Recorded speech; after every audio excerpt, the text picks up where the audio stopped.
tenemos hoy? Showtime. Showtime. ¿Eh? Va a tener un programa un poco diferente, porque aparte tenemos un reportaje muy especial, una persona que hace un trabajo muy especial. ¿Qué hace? Y... quédate a ver el programa y te vas a dar cuenta. ¿Eh? Sí. Lo dejamos como en suspenso.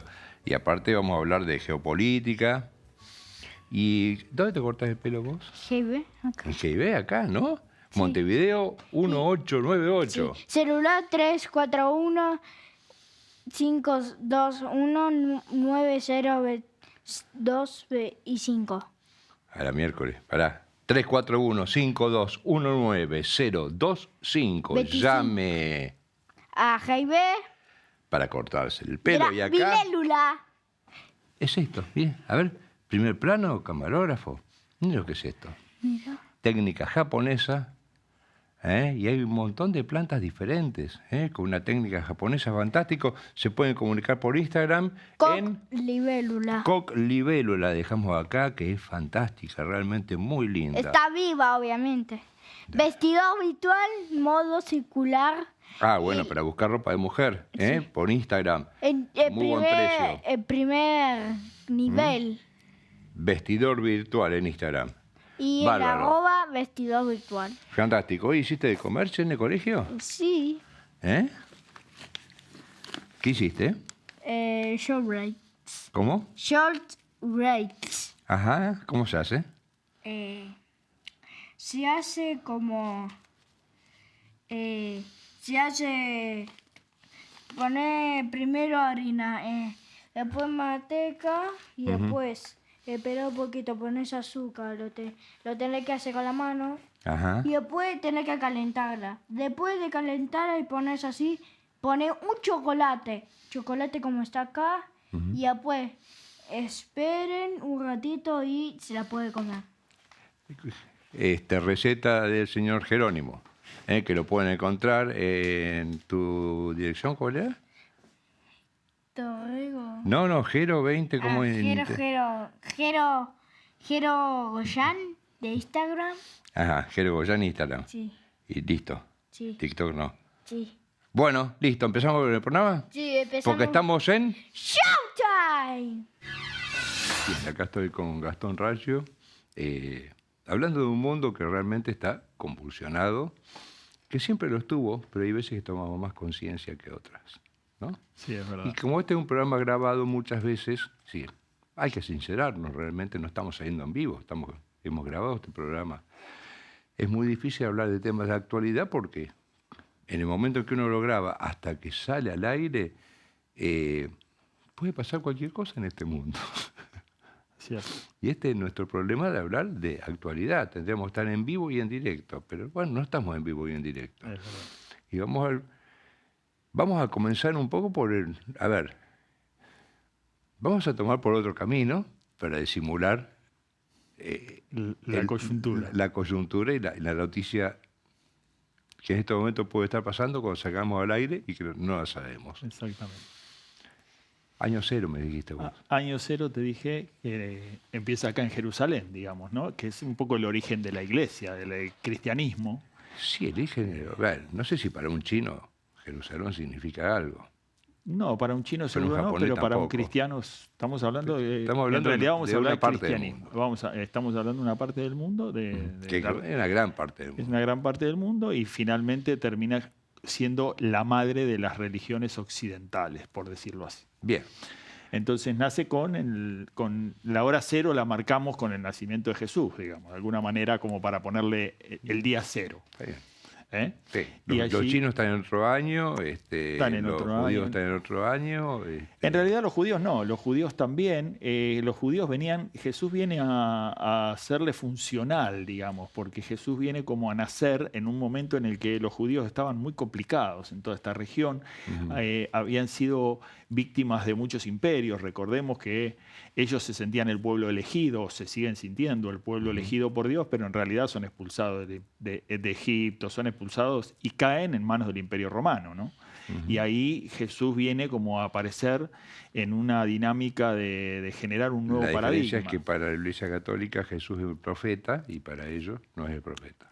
Todavía no llegó ese Todavía no profeta, llegó ese ¿no? profeta. Para algunos, en realidad, porque Jesús hace en Galilea, en toda esa zona, Jesús tiene muchos adeptos y consigue muchos adeptos porque él viene como en una teoría revolucionaria, a criticar a los poderosos y a ayudar y a asistir a los más humildes, a los más deprimidos. Entonces genera mucha conciencia, y el primer problema que genera es que para una gran parte del pueblo judío parecería ser ese profeta que esperaban.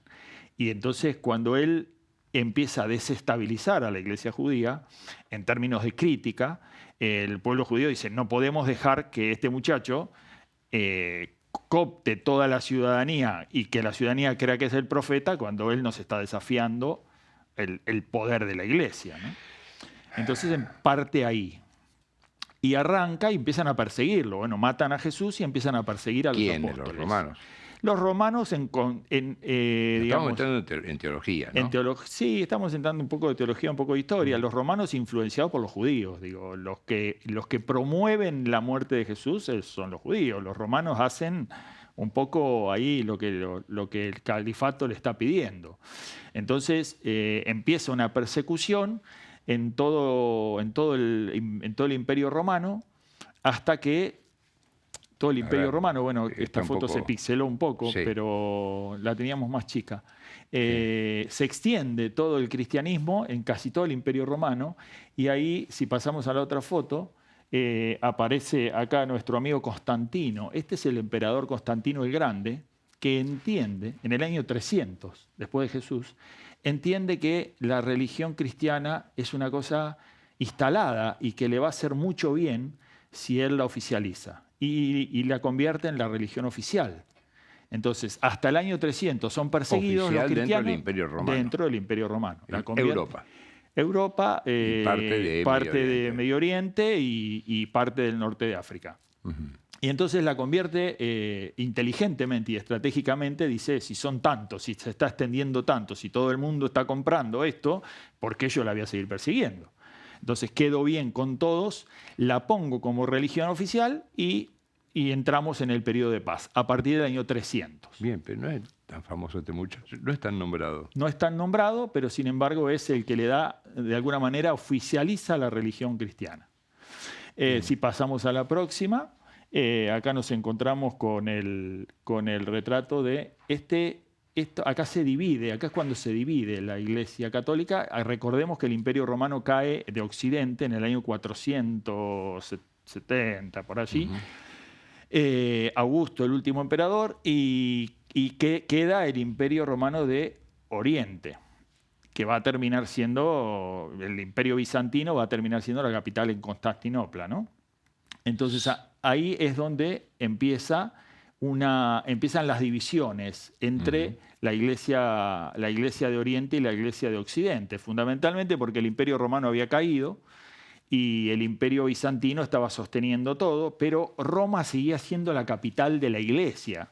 Y entonces los bizantinos empiezan de alguna manera, a plantear este escenario de por qué Roma es la capital de la Iglesia cuando lo que sostienen el imperio es Constantinopla y el Imperio nosotros somos bizantino. Un vestigio de todo eso, ¿no? Exactamente. Porque, a ver, si la audiencia me sigue un poquitito, es decir, hay cuestiones que son cotidianas, que vienen de estos muchachos.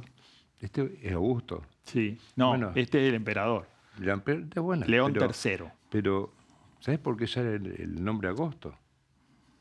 Por Augusto. Por Augusto, claro, exactamente. Y Julio por Julio César. Claro.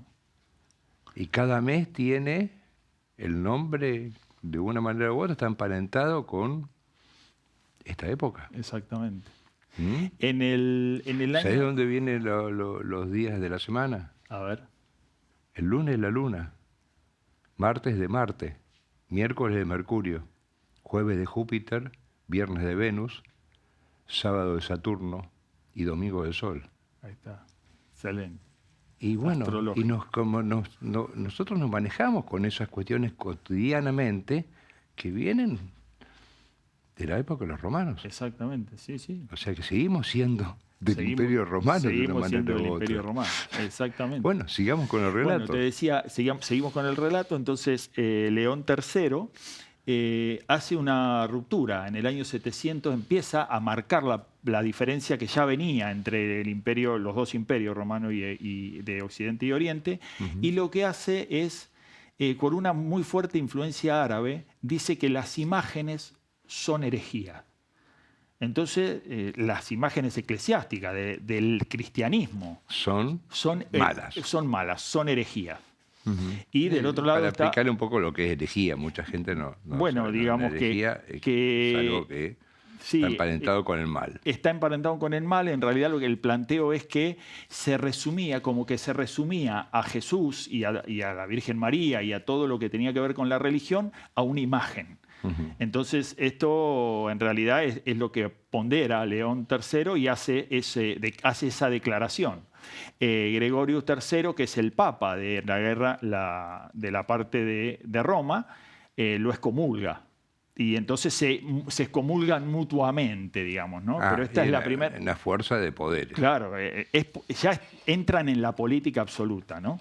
Entonces se excomulgan uno con el otro. Allí aparece... ¿Qué domicilio tenía? Gregorius III era el papa de Roma, digamos, ¿no? Y el otro era Constantinopla. Constantinopla. Claro, eran los dos papas. Turquía. Claro, lo que termina siendo, sí, en realidad Grecia. Es Grecia. Claro. Está ahí. Sí, está ahí cerquita. En realidad, hasta ahí son los dos cristianos. Lo que ocurre es que esto se agudiza y ya en el año 1054 aparece el Gran Cisma, que el Gran Cisma es la división. Ahí se plantea, esta es Irene, la rebelde emperatriz bizantina, que esta es la que un poco en el año 700, más o menos 700 y pico, Irene devuelve esto que había hecho, da un paso atrás de lo que había hecho León y devuelve las imágenes a la iglesia. Pero ya era tarde, ya Roma ya planteaba que ya no quería más nada con Constantinopla y aparece, si pasamos a la otra foto, vamos a ver que aparece Carlomagno. Y acá aparece, Carlomagno es el que le da un giro junto con el Papa León III. El Papa León III, perdón, ahora vamos a ver en la próxima foto, este es Carlomagno. El Papa León III, Carlomagno lo salva a Roma de un ataque lombardo y el Papa lo nombra el primer emperador del imperio sacro romano. Este es un imperio que va a ser sagrado porque con la caída del imperio romano anterior, el Papa pasa a ser la figura preponderante, por eso es el Sacro Imperio Romano, y va a estar más orientado a Francia que a Constantinopla.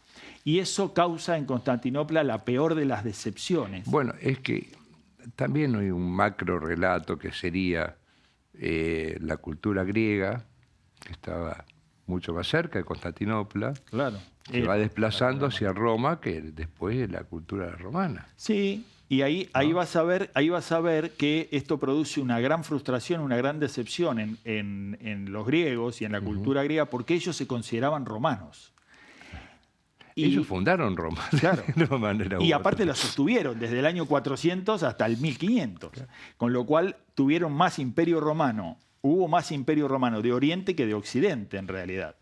Entonces, que es una gran traición que considera el pueblo de Constantinopla, el pueblo bizantino, de lo que le está haciendo el pueblo romano, ¿no? Y entonces el pueblo romano le empieza a decir que ellos son los griegos. Y ahí empieza la relación. No le dicen más romanos, le dicen nosotros somos los romanos y ustedes son los griegos. Entonces ahí es cuando termina la relación entre las dos iglesias. Y los griegos se quedan con la mitología griega. Y los griegos se quedan con la mitología. Que era hermosa, realmente, ¿eh? La mitología griega a mí resulta muy linda, es fascinante, muy atractiva. La verdad que es fascinante. Muy atractiva. Bueno, en el año 1054, como te decía, aparece el Gran Cisma, que es donde verdaderamente ya en forma documentada... ¿Cuándo nace el Vaticano? Ahí no tengo claro eso. Bueno, hay que buscarla. Como Estado, ¿no? Claro, aparece que es Miguel Celulario, el patriarca. ahí ya se divide la iglesia y entonces aparece un papa por un lado y un patriarca por el otro. Lo que hace es, ¿qué va a hacer? Cuando siente esta afrenta, el pueblo bizantino cierra todas las iglesias que hay del lado griego que sean latinas. Y ahí se produce la gran ruptura y aparece la iglesia católica de Occidente, que va a ser la iglesia católica en realidad, aparece la iglesia cristiana de Occidente, va a ser la iglesia católica, y aparece la iglesia de Oriente, que va a ser la iglesia ortodoxa. La rusa. Bueno, nace en Constantinopla y después se extiende a Rusia. Y hoy es la gran, digamos, ¿qué termina de consolidar su líder político en Rusia? Es la alianza, la nueva alianza con la Iglesia Ortodoxa Cristiana, para que esto le dé un respaldo en términos políticos, ¿no? Bien. Entonces, vamos a meterle un poquito. Sí. Entonces, bueno, este es León IX, el papa que formaliza el gran cisma y la gran división de las dos iglesias, y acá aparece la división, ¿no? Quedan católicos y ortodoxos, y hasta el día de hoy sigue esa división, Sí, pues conviven. En Rusia. Y aquí hay también, ¿eh? Hay, por supuesto. en todo el mundo hay de los dos. La iglesia digamos, ucraniana Estuve ortodoxa. Estuve días pasados aquí en la Iglesia Ortodoxa de Rosario, teniendo una charla ahí con su... Que en definitiva es el mismo nacimiento y se dividen. Exactamente. Pero se dividen por cuestiones políticas. Pues, por eso lo que digo es, las cuestiones son centralmente políticas. Bueno, allí no ahora hay un vamos a tema la de división religión. de los católicos con nuestros parientes europeos. Bueno, acá lo que queda más, en esto lo que queda, que es anecdótico y le contamos a la gente, es que, por ejemplo, los patriarcas se pueden casar. Claro. Y a diferencia de los católicos, los patriarcas se pueden casar, no pueden acceder a los títulos superiores, pero se pueden casar. Si querés pasamos a la próxima. Acá queda, bueno, un poco como queda dividida la iglesia de Oriente y de Occidente. Pasamos a la otra. Y acá tenemos al gran detractor de la iglesia católica, ya la iglesia católica. Cuando hablamos de iglesia católica hablamos de Occidente. Sí, ya el Vaticano. Claro, y aparece Martín Lutero. Este es el que viene un poco el gran, digamos, de alguna manera, entre comillas, el revolucionario de la Iglesia Católica, porque él viene a plantear... Bueno, no pasamos. Quedamos acá. Que esas son las dos rupturas. Primero Martín Lutero, que él viene a plantear que la Iglesia no puede seguir vendiendo el perdón. La Iglesia dice la indulgencia... Sí, para que la gente sepa, a ver... Johann Sebastian Bach, el padre de la música, era luterano. Era luterano, exactamente. ¿No? Eso es la religión, termina convirtiendo la religión evangélica, es la religión luterana. Lutero plantea esto, el perdón en ese momento se compraba, la gente iba, pagaba y la iglesia lo perdonaba. Y él dice, no se puede seguir comprando Mis el tías perdón. abuelas tenían un cuadrito que habían pagado y tenían un terrenito en el cielo. La indulgencia, exactamente. Indulgencia. Él dice, la relación con el hombre, del hombre y Dios no puede ser a través del Papa, tiene que ser directa. En este momento existe Sí, en la iglesia evangélica. Es la iglesia evangélica, la iglesia luterana.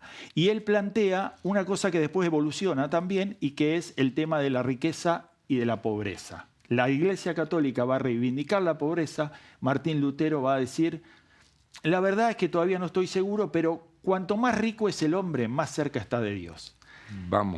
Y terminamos con la otra ruptura que tiene la Iglesia Católica, que es con el Enrique VIII, el rey de Inglaterra, que por una cuestión doméstica. El hombre quiere separarse de su mujer y quiere que su matrimonio sea declarado nulo por el Papa.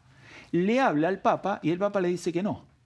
Y entonces, como él es el rey, encuentra la oportunidad para romper con la Iglesia Católica, pero además para decir, a partir de ahora, el Papa ya no es más el enviado de Dios. A partir de ahora, el enviado de Dios es el rey. Y esto va a durar en Inglaterra y en los británicos hasta la actualidad. ¿Sí? En la actualidad, el rey es el rey de Inglaterra y el rey del Imperio Británico es el soberano y es el que lleva la conducción de la Iglesia. Así queda un poco la Iglesia cristiana dividida en estos grandes temas. Por supuesto que hay muchas cosas, hay mucha cuestión más fina, ¿no? Vamos a encontrar dentro de la Iglesia Católica después los jesuitas, No, y dentro de los luteranos también hay muchas ramas. Los luteranos también hay muchas ramas. Nosotros en el tiempo que tenemos tratamos de hacer los grandes cortes en los Hay que... algunos luteranos que provienen de Holanda, que no aceptan la tecnología y viven en pueblos, en Argentina también, hay pueblos, sin luz eléctrica, sin televisión, sin móviles y que van a trabajar todos los días y viven en comunidades. Exactamente. Pero bueno, vamos al problemita de hoy en día de Israel con la Franja de Gaza. Lo que pasa es que el hombre no ha logrado entender que hay otros diferentes. Claro. Creo que, justamente ayer hablábamos de eso, creo que el hombre no ha entendido la nueva idea que trajo Jesús. Y la nueva idea que trajo Jesús, que nosotros le llamamos Nuevo Testamento, tiene que ver con que el hombre no se debe dominar más a través de la guerra, sino a través de la paz y el amor. Esto es lo que trae Jesús, en definitiva. Y que todavía todas las religiones están en una deuda. Nosotros queríamos poner esto para terminar, que es, no importa de la religión que seamos, creo que todos los hombres de buena voluntad buscamos la paz. Y las desgracias es que, bueno, no pudo desprenderse la política de la Iglesia. Claro, y vos tiraste una punta muy interesante porque cada vez está menos desprendida, digamos, ¿no? Sí, y cada vez tenemos más armamento. Cada vez tenemos más armamento, lamentablemente. Y bueno, y podemos hacer más daño. Ojalá todo esto podemos pedir que se vaya aplacando. Ojalá ¿no? Que haya sensatez. Y conviviendo. Bueno, lo dejamos hasta. Dale, Alberto. Seguimos eso.